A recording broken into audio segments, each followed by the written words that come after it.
and we don't always agree, but looking at you is like looking at me. The more things change, the more they stay the same. Sydney to the Max is Disney's newest multi-generational family sitcom that just recently completed its first season, and despite not having a huge following, it is, honestly and surprisingly, one of Disney's best new family shows on television right now, with actually very strong morals and values mixed with a simple but effectively dumb premise. The series is about a young girl named Sydney who deals with the simple everyday things a kid goes through, such as going to school, hanging out with her best friend, and spending time with her father and grandmother. However, the unique factor about the show is that it's also about Sydney's father, Max, who has to deal with the same things, or rather, the flashbacks that feature Max when he was Sydney's age in the 90s, going through similar events in that time period. Essentially, this series is a hybrid show in that it mixes a modern-day sitcom with a throwback sitcom. Both genres have been around for decades, but have never been combined quite like this before, creating an actually fresh and somewhat original show. And this concept is actually a very smart one to use in a program watched by kids. In so many children's shows, adults can be very one-dimensional. However, this show gives a much more well-rounded approach to the father character of Max, by showing how adults can relate to their kids more than they seem at face value. And with that being said, it has to be said right now. The flashback scenes in this show feel 100% authentic to the 90s. Trust me, I lived through this decade. Some of the scenes here feel like they came right out of my childhood. And the flashback stories also at times feel like they're sort of a throwback to the days of TGIF television, complete with brighter wall colors, decorative couches, boys doing stupid stunts while wearing shirts that have hoods for no dumb reason, and heart-to-heart talks on the couch. The basic plots and life lessons in these flashback scenes that are inserted into every episode are pretty simple and standard stuff that feel like they came right out of a 90s sitcom, but again, these flashback scenes take place in the 90s, so it's perfectly acceptable. But it's the modern day scenes that are actually what really gives this show a lot of heart. Now, to be completely honest, some of the scenes featuring just the modern kid characters together in early episodes kind of feel odd and almost cringeworthy at times, but they do get much better later on. However, the interactions the main family has in the show is the true highlight of the series. Since Sydney has been raised by just her dad for the last 5 years after her mother died, the two have spent an incredible amount of extra time together. And for Max, well, since his father was barely present for him when he was growing up, he, in contrast, takes his role as single father incredibly seriously and cares greatly for Sydney's well-being. And you can always feel that constantly whenever they're on screen together. It's actually the best executed part of the series. You see, in most TV shows, you'll know if an adult character and a kid character are parent and child if the script tells you. The parent provides a meal for the kid, takes them places, gives some good advice maybe, and they hug. Sydney to the Max, on the other hand, goes the extra mile in making the parent and child on this show feel like they really have spent years living under the same roof. Aside from the already aforementioned stuff, this father and daughter duo also finish the other's sentences, know the other's favorite food, and are experienced in how to press the other's buttons to get a desired reaction at times. However, they also have personality traits that are a product of their relationship. For example, Sydney on the show is displayed as having an affection for vintage records and old rock bands, and knows about 90s sports stars, something she obviously picked up on from her dad. Max, on the other hand, comedically likes the hottest new boy band and social media apps the kids like to use, something he obviously picked up on from his daughter. And honestly, this makes the two the most believable father-daughter duo on television. People you live with do eventually have an impact on you, especially if you're close. So it's nice to see a parent-child dynamic where both individuals have influenced the other. But it's more than just that. Sydney and Max aren't just a good duo together, but are actually great role model characters to both child and parent viewers watching. Now for parents, Max's good role model behavior is obvious. He's very attentive to Sydney's needs, tries to be sensitive and supportive to whatever causes are important to her, and is obviously a hard-working provider. However, Sydney is a great role model to kids in a more unique way. Despite being a child, Sydney throughout the show is portrayed very often as trying to help her dad out as much as he helps her out. Not just with chores and basic kid stuff, but also helps out at her dad's small independent bike shop. And on top of that, even though it might feel awkward for her, Sydney even tries to push her dad to start dating again just so he'll be more happy. Seriously, give this girl Daughter of the Year award. However, there is one more member of this fun family, and that's Max's mother and Sydney's grandmother, Judy, played by Caroline Rhea, who by herself is honestly the funniest character on the show. She's your typical hardworking 90s mom in the flashback scenes, but in the present day scenes, she is one of the most entertaining grandmothers seen on TV in years. She's like one of the Golden Girls, but with shots of caffeine in her blood at all times. It's like, now that she's retired and living the good life, she feels she's entitled to do whatever insane thing she wants and doesn't care about saying whatever comes out of her head. This grandmother is awesome, but still stays grounded in reality through her strong devotion to her family. As for the other characters, there's not too much to say. Leo, Max's best friend we always see in the flashbacks, is your typical cool 90s kid, but does get the only lines in the flashbacks that wink at how silly the 90s were at times. Meanwhile, in the present, Sydney has a best friend named Olive, who she's really close with. Sydney and Olive come off as a bit strange when together at first in the early episodes. However, their dynamic does get more charming as time goes by, especially with how close they become. They're kind of like Riley and Maya from Girl Meets World. Which is ironic because Olive is played by Girl Meets World star Ava Kolker. And speaking of Girl Meets World, Topanga herself, Danielle Fishel, has actually directed many episodes of Sydney to the Max. Neat, huh? Now, the one thing that might turn off people from this series is that the stories are, well, simple. And in some respects, it has to be. It's not a half-hour show, kind of. It's really actually two 15-minute shows that have been mashed together. The plots have to be simple because of that. But rather than try to tackle big societal or deep moral issues like Girl Meets World or Andi Mack did, Sydney to the Max is more about how the little life choices and actions you make have an impact on who you become just as much. Yeah, we all have big, complex choices we have to make from time to time, but overall, it's the large collection of smaller choices we make day to day that really form who we become in the future.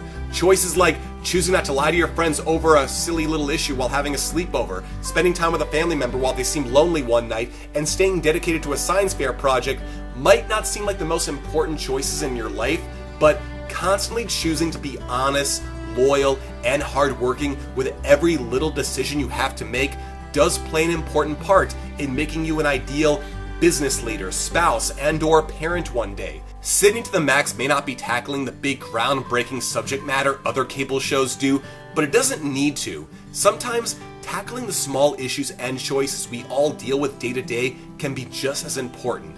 And speaking of choices, as a fun bonus for this video, we're going to quickly pick out the top 10 best episodes of Sydney to the Max Season 1, as a fun way to recommend to new viewers what episodes are worth checking out, and also as a fun way for already established fans to look back at the highlights of this show's first season.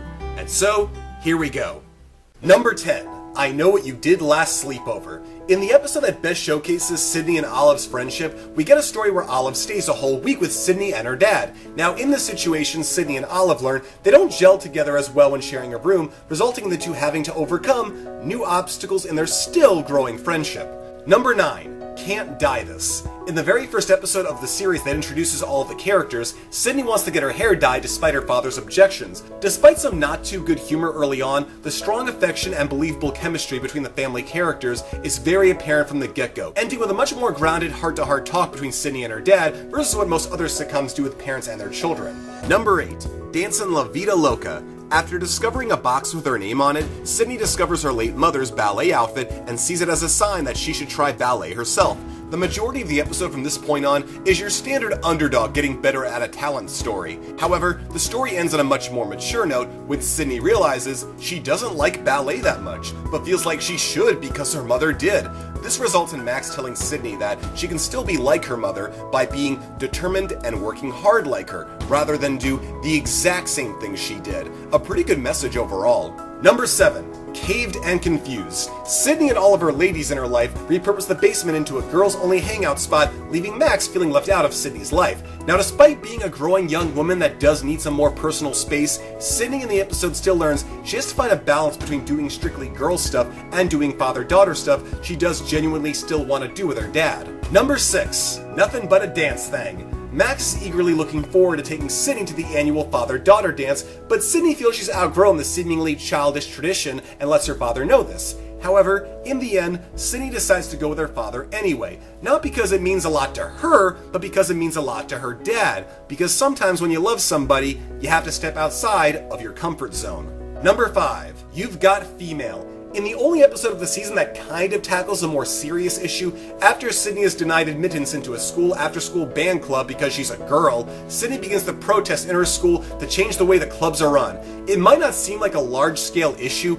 however, in the grand scheme of things, it actually is, since when you instill into children at a young age what they can and cannot do, it does have long-lasting consequences on the mindsets they have as adults. Plus, it's both heartwarming and hilarious how Sydney's father and grandmother get involved in Sydney's protest. Number 4, Nightmare on Syd Street. It's the time travel episode we all knew was going to happen at some point. When Sydney and Olive, through dream magic, go back in time to 1992, they accidentally ruin young Max's self-esteem, making him want to run away, and thereby make a reality where Sydney was never born. From there, it's your typical plot of getting everything back to the way it was. However, along the way, there's actually some really good jokes related to 90s culture. Look at all these old school games. I think I have them all on my phone now. I know. I could fit this whole place on my watch. And there's also some good humor when Sydney starts to admit she's from the future with young Max. If you run away and go to California, it'll all get messed up. I may not even exist. Are you saying I get to save the world? Okay, yes. But in the end, it winds up being a nice story that shows how all generations of kids do experience similar problems, and how it also is possible to bounce back from any troubles you face as well. Number 3, Good Grade Hunting. Sydney is becoming frustrated that her English teacher doesn't think her papers she writes are that good. She does try making silly attempts at first to appeal to her teacher's good side, but eventually vents out all of her frustration in an emotional and thought-filled paper that she turns into her teacher, which surprisingly moves her teacher and gets her an A. Now, on a personal note, this episode meant a lot to me because something almost identical happened to myself when I was young. I too struggled at writing at a young age, and it was only after I wrote an opposing but still civil essay arguing with my teacher on a certain topic that I suddenly obtained great respect from her. Not because of what we disagreed on, but because I was writing from a firm, level-headed, thought out, and passionate standpoint, a place all good writers need to be at. So yeah, it's always great to see a TV show that perfectly reflects your life. Number 2, Can't Hardly Date. Thinking her dad needs to get out more and be happy, Sydney goes to every length she can to get her dad to start dating again. Dad, it's been 5 years since Mom died, and we'll always miss her. But she'd want you to get out there and mix it up. And it's not because there's something she can get out of this, because it actually winds up being an uncomfortable and awkward situation for Sydney, but she still goes through with it anyway. Now, the episode does have some pretty good humor this time around. Ask her out. I'm a little bit rusty. The last time I asked a woman out is when your mother asked me out. But the real strength of this story, like so many before it, is Sydney and Max's relationship. Again, Sydney does wind up being uncomfortable with her dad dating some new woman that he's met, but pushes him to do it anyway, just to make him happy. However, ironically, Max is uncomfortable with it too, but he goes through with this because he thinks doing it will make Sydney happy. It's a real fun situation that shows two people can completely adore one another, but there can still be plenty of fun drama that develops between the two. It's a really solid situation comedy tale. Number 1, Shaved by the Bell. By far the strongest episode of the show's first season. In the main part of the episode, Sydney is trying to decide if she should start shaving her legs. A very female-oriented problem for the most part, that male viewers probably won't find very interesting. However, this is just opposed with a 90s flashback that features young Max trying to learn to shave his face, a very male-oriented problem. Essentially, the show does an expert job at showing how while both males and females do grow up experiencing very different problems, we all still do deal with some similar hardships. Probably more than we even want to admit. Plus, the episode features the parents at their best, with Max's mom, Judy, in the flashback scenes, trying to teach Max how to shave his face, despite the fact she's never had facial hair herself, and Max in the present-day scenes practicing shaving his legs just so he can try to show Sydney how to do it by example. It's a scene both hilarious and heartfelt. I'm sorry I let you down. Dad, it's the weirdest, dumbest, sweetest thing you've ever done. Thanks for trying. And that's the end of our top 10 list and review. Hopefully, if you haven't already, you'll give Sydney to the Max a chance, as the rest of us eagerly await the beginning of the show's second season.